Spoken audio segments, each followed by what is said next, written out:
Napoleon's retreat from Moscow. June, 1812. On the edge of the Russian wilderness, a force of unprecedented scale gathers. Napoleon Bonaparte has assembled an army that defies the traditional limits of warfare. It is a machine of war designed for a single, decisive purpose, the total enforcement of the Continental System. To crush British economic influence, Napoleon intends to force Russia back into his continental blockade. This is not merely a border skirmish. It is a massive land campaign aimed at the heart of the Russian Empire. Napoleon's army. It was big. It was unprecedented for the period. The sheer numbers are staggering.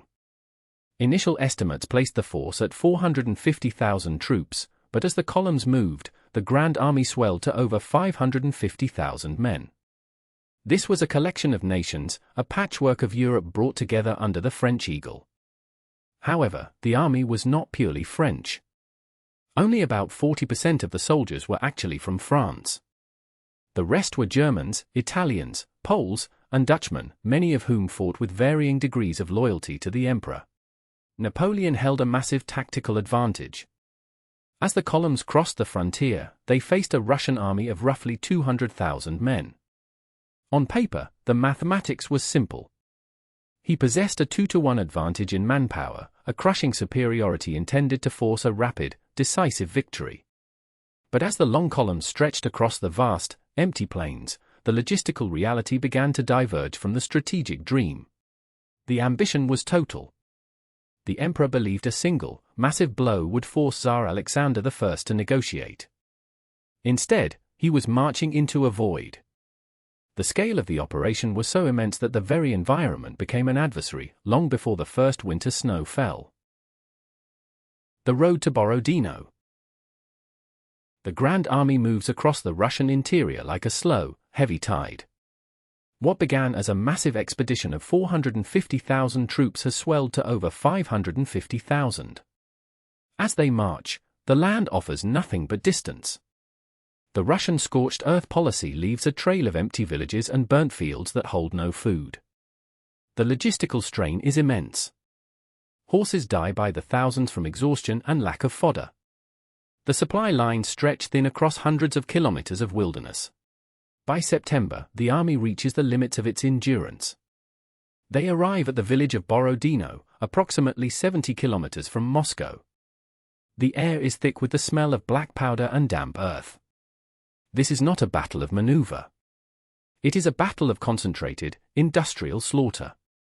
The Russians have fortified the heights, creating a landscape of redoubts and earthworks designed to hold at any cost. The carnage is brutal. For hours, the French artillery hammers the Russian lines. The ground is torn into deep bloody furrows. By sunset, the cost is staggering. The Russians have suffered an estimated 50,000 dead or wounded. The French have lost 35,000 men. The field is a graveyard of broken limbs and discarded equipment. Yet, Napoleon has not achieved his goal. The Russian army has not been destroyed, it has merely retreated. Napoleon stares through the smoke, looking toward the horizon. He has won the field, but the victory feels hollow. The Russian army remains a cohesive, dangerous fighting force. They have retreated in good order, leaving their guns and their pride, but they are not broken. They are waiting. The road to Moscow lies open, but the price of every kilometer is paid in blood and bone. The emptiness of victory. September 1812. The Grand Army enters Moscow, expecting the keys to a capital and the surrender of Tsar Alexander I. Instead, they find a ghost town. The streets are wide and strangely silent. There is no formal reception. There is no garrison to take prisoner. There is only the hollow echo of thousands of boots on cobblestone, moving through a city that feels more like a trap than a prize. Then, the sky turns orange. A massive conflagration begins to consume the city, turning the wooden structures into a furnace. Historians still debate the spark that lit this fire. Some argue it was an accident, a chaotic result of soldiers looting a city built of timber. Others suggest a deliberate, patriotic act by Governor Rostov-Chin to deny the French shelter. Regardless of the cause, it was part of a broader, devastating scorched-earth policy designed to leave the invaders with nothing but ash. The mistake was probably going to Moscow, but even that could have been successful if they'd engaged rapidly and if he'd left Moscow quickly. It was staying in Moscow for over a month that was the disaster. Napoleon remains. He sits in the Kremlin, waiting for a letter from the Tsar that will never arrive.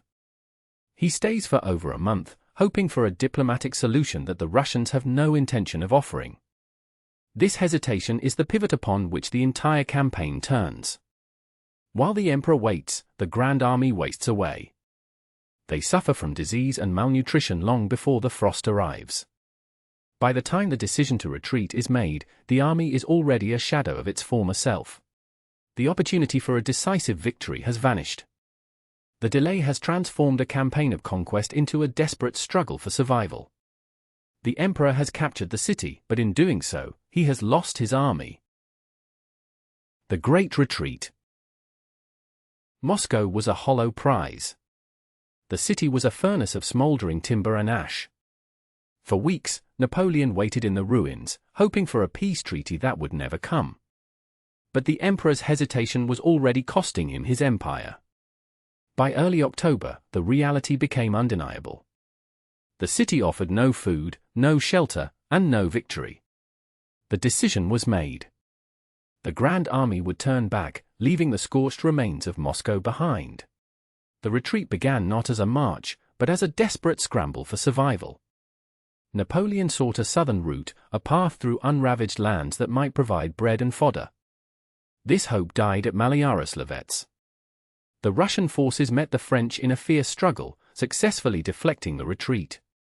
This clash forced the French army back onto the Smolensk road.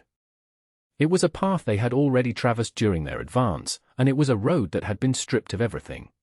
The Smolensk road was a graveyard of logistics. The Russian scorched-earth policy had left nothing for the hungry mouths of the Grand Army. Every village was a hollow shell. Every field was a wasteland. Soldiers wandered the roads in a state of permanent starvation. There was no grain, no livestock, and no wood to build fires. The landscape itself had become a weapon of war. Perhaps the most devastating blow was not the Russian infantry, but the silence of the cavalry. The retreat saw the death of nearly 200,000 horses. They died from exhaustion, lack of fodder, and the biting cold. Without horses, the French were paralyzed. They could not transport heavy artillery through the mud and snow. They could not move supply wagons.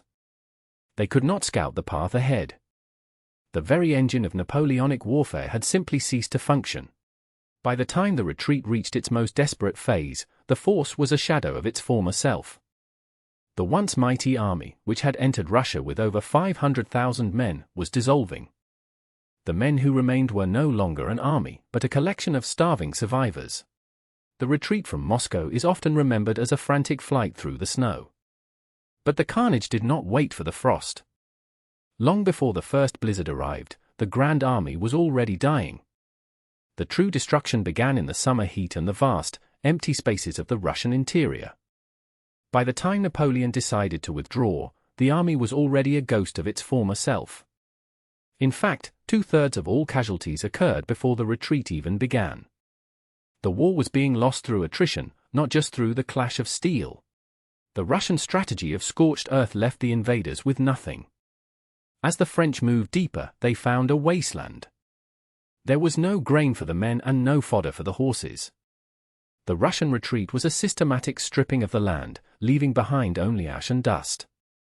Without local supplies, the massive logistics train required to feed 500,000 men became a liability. The soldiers were forced to scavenge, but there was nothing left to find.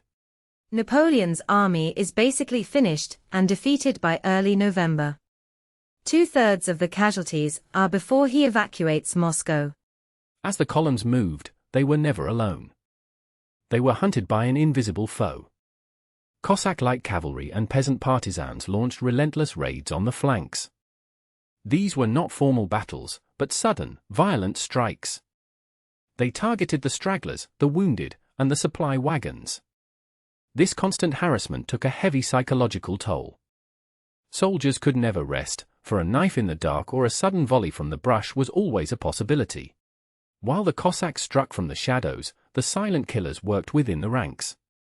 Malnutrition and disease tore through the starving men. Typhus and dysentery spread through the camps, exacerbated by the lack of clean water and food. The soldiers were physically hollowed out. Their bodies were failing long before the extreme temperatures of December arrived. The struggle was not just against the Russian army, but against the very biological reality of starvation and infection. The devastation was absolute. By the time the retreat reached its final, frozen stages, the force that had entered Russia was barely a fraction of its size. What remained was a collection of broken units, unable to hold a line or carry a supply train. The empire was not just retreating, it was dissolving into the Russian landscape. The winter's toll.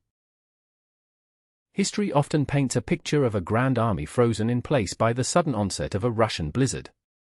This narrative suggests that the frost alone destroyed the Grand Army. However, many historians argue the reality is more complex. The army was already a ghost of itself before the deepest freezes arrived. The true killer was a slow, grinding collapse of logistics. Food was scarce and the horses were dead. The soldiers were starving long before the snow fell. The weather was the final blow, but the foundations had already crumbled. Discipline was the first casualty of the retreat. The Grand Army was once a machine of precision. Now, it was a desperate mass of men driven by hunger. The social order of the military dissolved.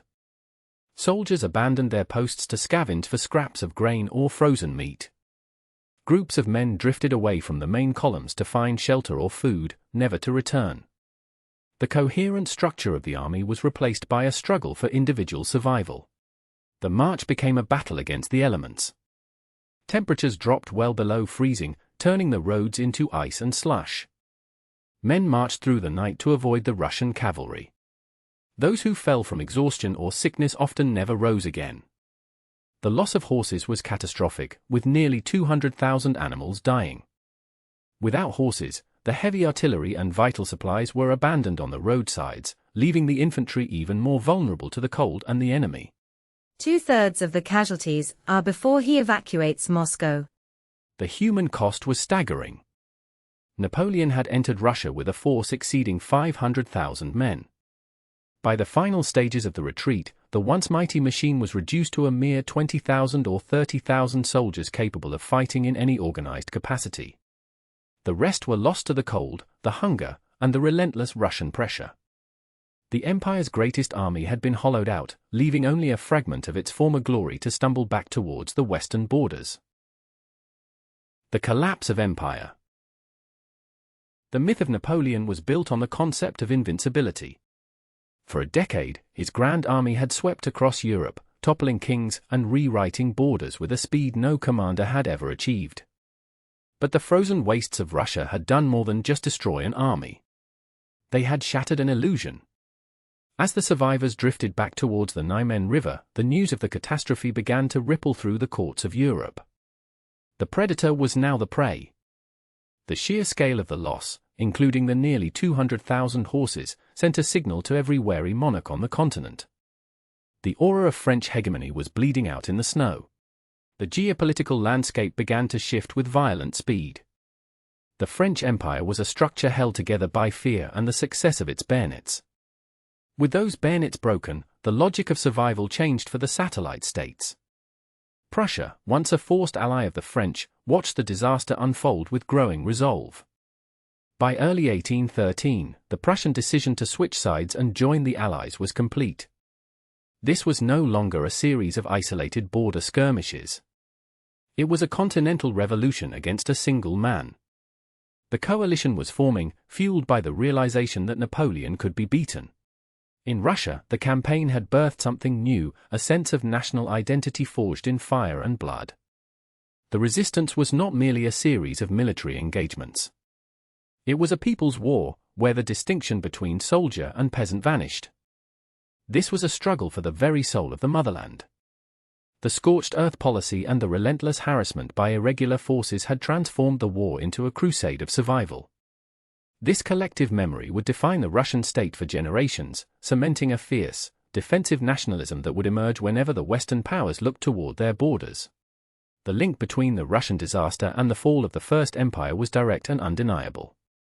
The loss of the Grand Army meant Napoleon could no longer garrison his vast territories or maintain the Continental System.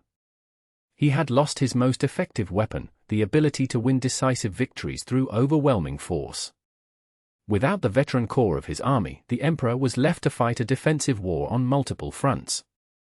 The road to the eventual downfall of his empire began in the mud and snow of the Russian retreat.